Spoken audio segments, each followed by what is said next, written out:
본문 여호수아 23장 이 말씀을 중심해서 제목을 한번 볼까요? 위대한 유산 하나님의 은혜라고 하는 그 제목의 말씀으로 같이 은혜를 나누도록 하겠습니다. 지난주가 이제 6.25 한국 전쟁이 발발한 지 67년이 되는 그러한 날이었습니다. 몇 년 전에 아이들 학생들을 대상으로 이런 조사를 한 적이 있었습니다.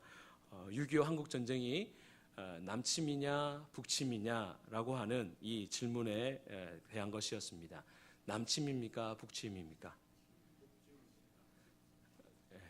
이래 왔다 갔다 하시네요.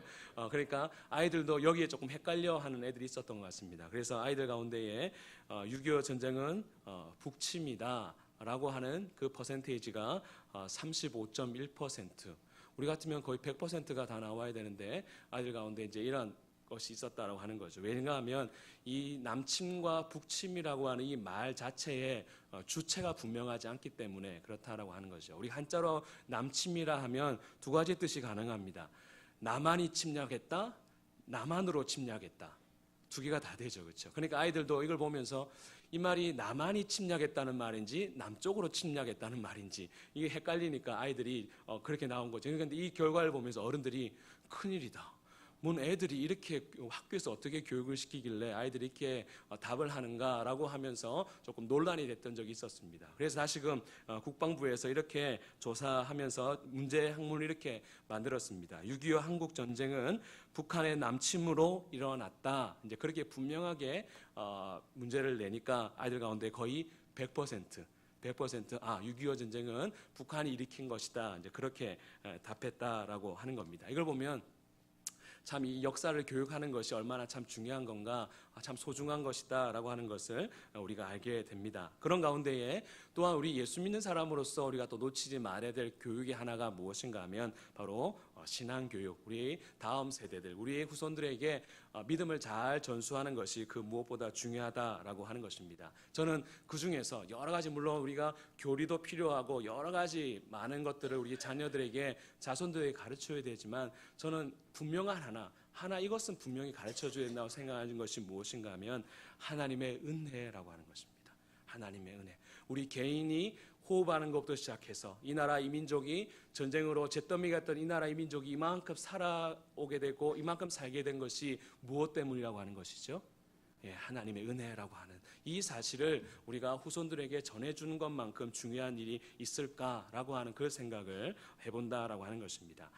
방금 우리가 읽은 이 여호수아 23장 전체 이 말씀은 여호수아의 유언에 관한 말씀입니다. 이제 하나님께서 부르실 날이 이제 머지않은 것을 여호수아가 직감하고 이제 이스라엘 백성들을 모아놓고 그들에게 오늘 이 말씀을 통해서 유언을 하고 있다고 하는 거죠. 나중에 한번 집에 돌아가셔서 23장을 쭉 한번 읽어보시면서 뭐가 자주 등장하는 말이 있다라고 하는 것을 보게 되는데 이 말이 굉장히 자주 등장을 합니다. 너희 하나님 여호와. 이 말이 16절 가운데에 13번이 등장하고 여호와께서라고 하는 말까지 합치면 딱 16번이 바로 이 말씀 안에 등장을 한다라고 하는 겁니다. 여러분, 유언장을 쓰면 그 유언장의 주어는 보통 누가 됩니까? 내가 되죠, 그렇죠? 나는 이제 세상을 떠나니까 너희들이 하는 말이 있다. 내가 바라는 것은 너희들 좀 사이좋게 지내라. 또 내가 바라는 것은 너희들이 이 땅 가운데서 좀 건강하게 또 그렇게 살았으면 좋겠고, 내가 너희들에게 얼마만큼 유산을 남겨두니까 사이좋게 나누거라. 그렇게 하면서 유언장에는 보통 우리가 생각하는 주어는 자기 자신, 나가 이제 주어가 되는 경우가 우리가 상식이라고 할 수 있습니다. 그런데 방금 읽은 우리 23장 말씀 보면 이 유언장의 주어는 여호수아 자신이 아닙니다. 여호수아 자신이 아니라 말씀드렸습니다. 누구라고 했죠? 너의 하나님 여호와. 너의 하나님 여호와, 이 하나님의 이름이 이 유언장 안에 주어가 된다라고 하는 것입니다. 그런데 조금 이상하죠. 나의 하나님도 아니고 우리의 하나님도 아니고 너희의 하나님이다. 그렇게 여호수아가 말하고 있다고 하는 겁니다. 왜 읽겠습니까? 이제 여호수아는 이제 하나님이 갈 때가 된 것입니다. 그러니까 자기 일평생 동안 여호수아는 하나님을 누구의 하나님을 모시고 살은 거죠? 나의 하나님으로, 우리의 하나님으로. 나의 하나님을 모셔라는데 이제 내가 나의 하나님께로 우리의 하나님께로 가니까 이제 그 하나님이 누구의 하나님이 되는 겁니까? 그렇죠. 너희의 하나님이 된다. 너 그 하나님을 이제 모시고 살아야 된다라고 하는 그 의미에서 바로 주어를 너희의 하나님 여호와라고 그렇게 잡고 있다고 하는 겁니다. 그런데 방금 말씀드린 것처럼 오늘 이 말씀을 쭉 읽다 보면 이 여호수아가 그 후손들에게 이스라엘 백성들에게 붙들어야 될 것이 무엇인가라고 했을 때 딱 압축하면 딱 하나가 나옵니다. 무엇이 되겠습니까? 오늘 제목입니다. 하나님의 은혜.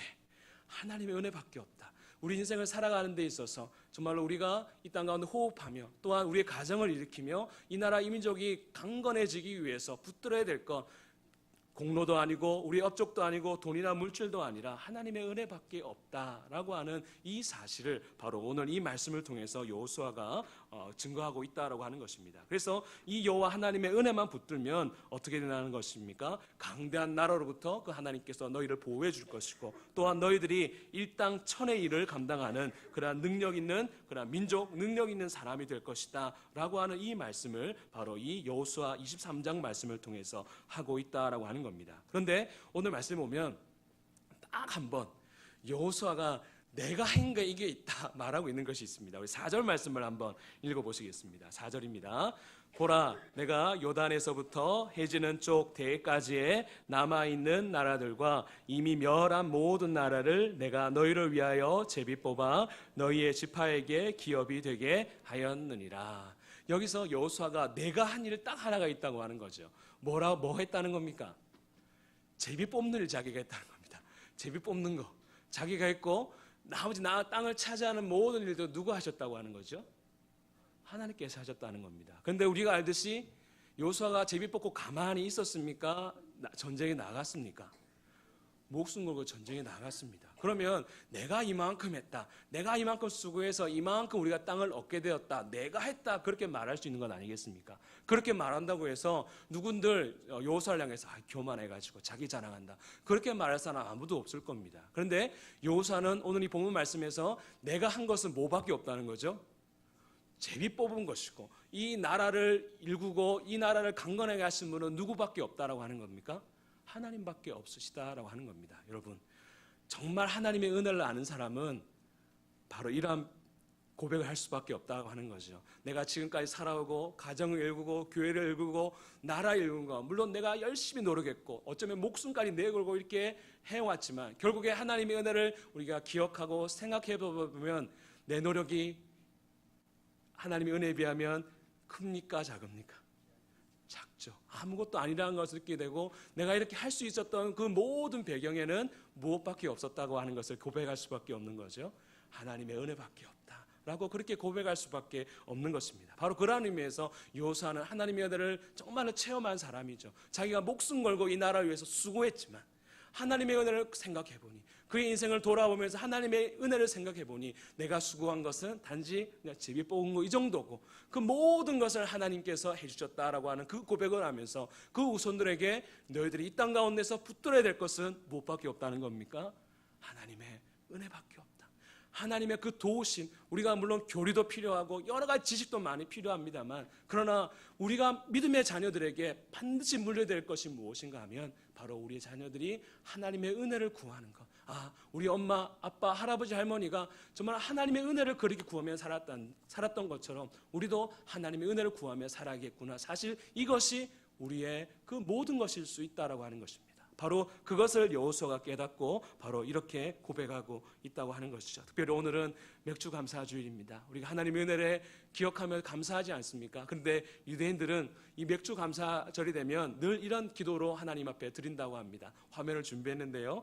우리 한번 이렇게 고백을 한번 같이 했으면 좋겠습니다. 자, 같이 한번 있을까요? 시작. 하나님, 추수는 주님께 달려 있습니다. 내가 아무리 많은 씨를 뿌리고 아무리 많은 수고를 하여도 하나님이 도와주시지 않으시면 나는 추수할 수 없습니다. 추수는 주님께 달려 있습니다. 나의 기업은 주님께 달려 있습니다. 아멘. 이 고백이 저와 여러분의 고백이 되었으면 좋겠습니다. 여러분 6개월 동안 수고 많으셨습니다. 애쓰셨습니다. 그러나 정작 우리가 주님 앞에 섰을 때는 우리의 기억이 무엇이겠습니까? 이 모든 것이 하나님의 은혜입니다. 이 고백할 줄 아는 것이 하나님이 원하시는 모습이지 않겠는가 하는 것이죠. 바로 그런 의미에서 여호수아가 이걸 말하고 있는 겁니다. 그런데 여호수아 이걸 말하면서 그냥 하나님 은혜 붙잡아라 그렇게만 끝나는 것이 아니라 그 하나님의 은혜 안에 살아가는 그것이 무엇인지를 조금 구체적으로 우리에게 또한 믿음의 후손들에게 말하고 있는데요. 그것을 조금 살펴보도록 하겠습니다. 첫 번째로 하나님의 은혜 안에 사는 첫 번째 법이 무엇인가 하면 우리 너무 잘 아는 겁니다. 하나님 말씀 따라서 사는 것, 하나님 말씀 중심에서 사는 것이 하나님 은혜 안에 거하는 방법이다라고 하는 겁니다. 우리 6절 말씀 함께 읽어보시겠습니다. 6절입니다. 그러므로 너희는 크게 힘써 모세의 율법책에 기록된 것을 다 지켜 행하라. 그것을 떠나 우로나 좌로나 치우치지 말라. 아멘. 이 말씀 보면 혹시 본 것 같은데도 이 생각이 드실 거예요. 이 말씀이 좀 자주 나올 때가 있는데요. 이 말씀이 이 여호수아에게는 언제 받은 말씀이겠습니까?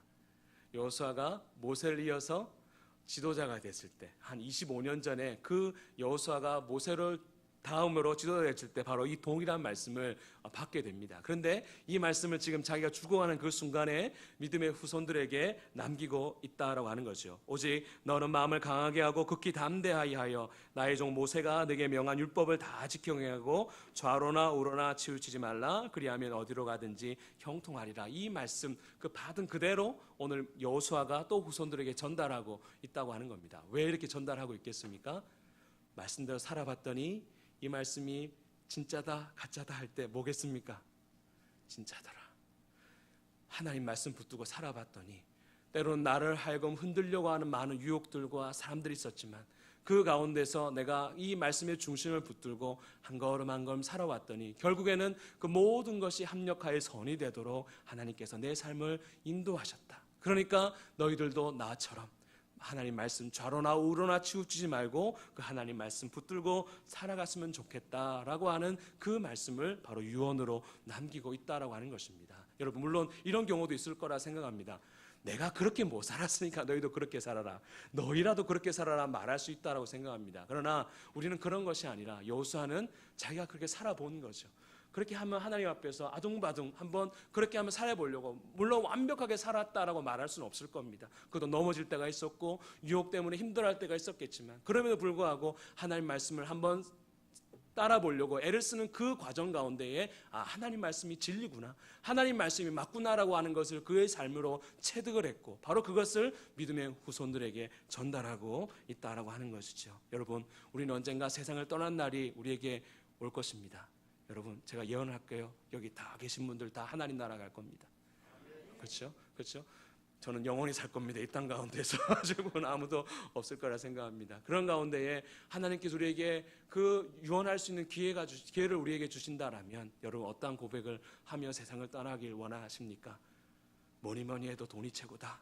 얘들아 돈 잘 벌어라. 명예롭게 살아라. 또 높은 자리에 올라가거라. 이런 예언이 아니라 정말로 우리가 이런 고백했으면 좋겠습니다. 말씀대로 살아봤더니 이 아빠 엄마가 말씀대로 살아봤더니 물론 말씀대로 살아가는 게 힘들지만 그러나 말씀이 진리더라.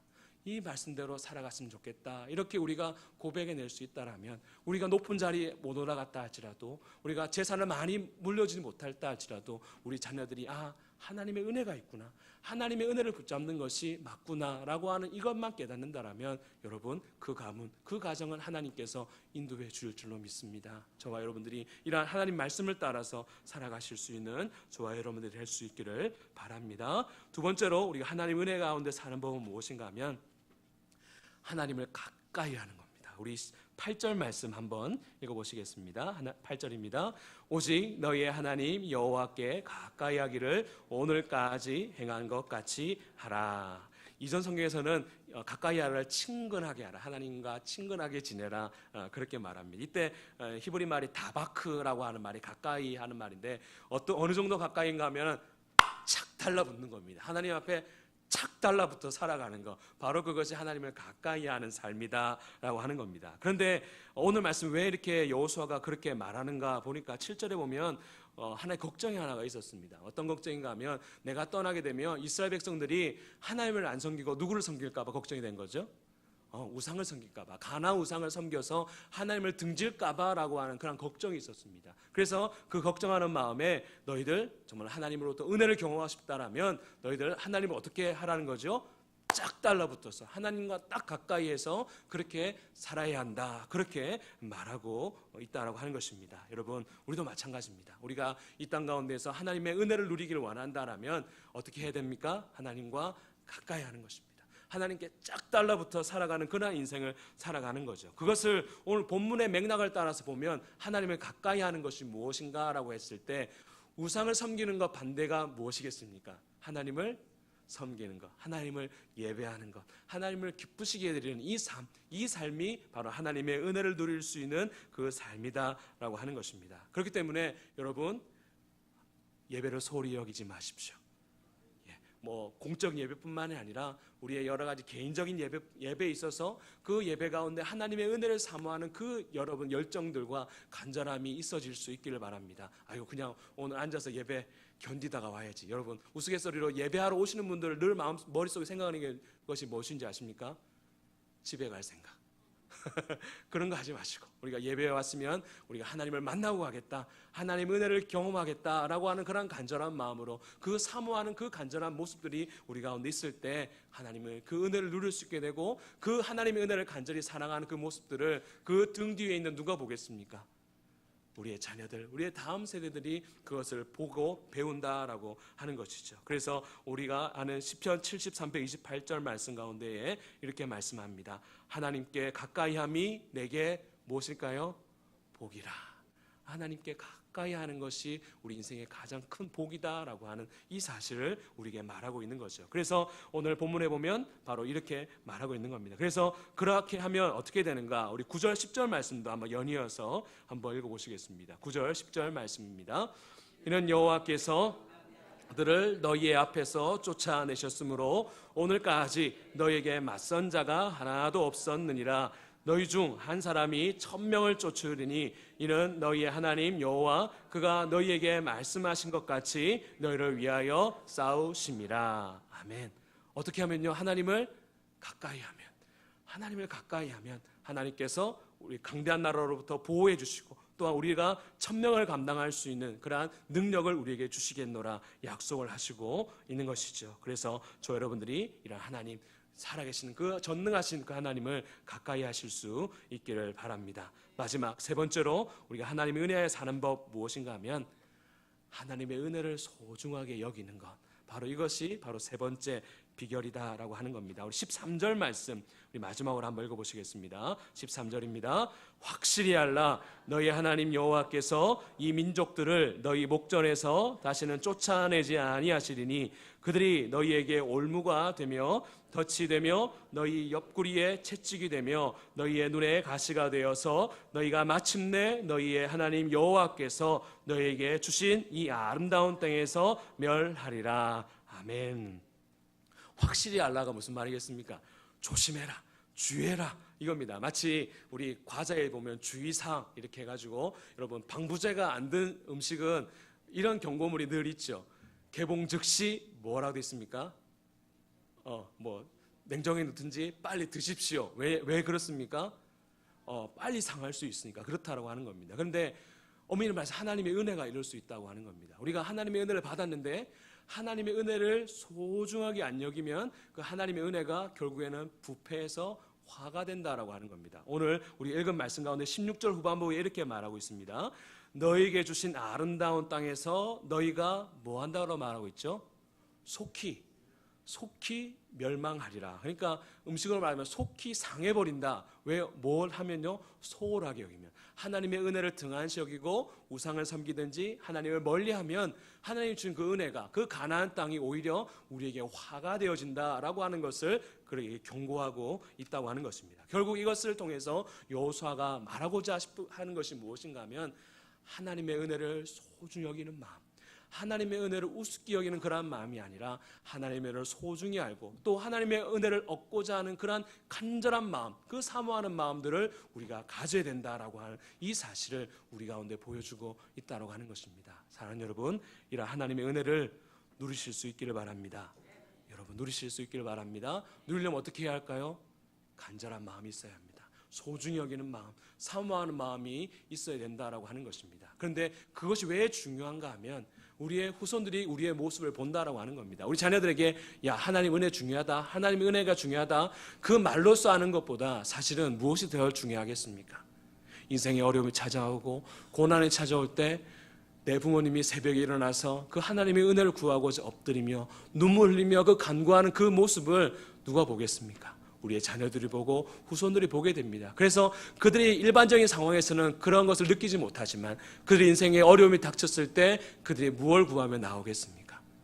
지식, 교리 이런 것이 아니라 하나님의 은혜라고 하는 거죠. 하나님의 은혜밖에 없습니다. 우리의 가정을 살릴 수 있고 우리의 이 개인을 살릴 수 있는 것이 하나님의 은혜밖에 없습니다 라고 하면서 나올 수 있는 것이 바로 그 하나님의 은혜에 대한 교육이다라고 하는 것이죠. 말씀을 맺겠습니다.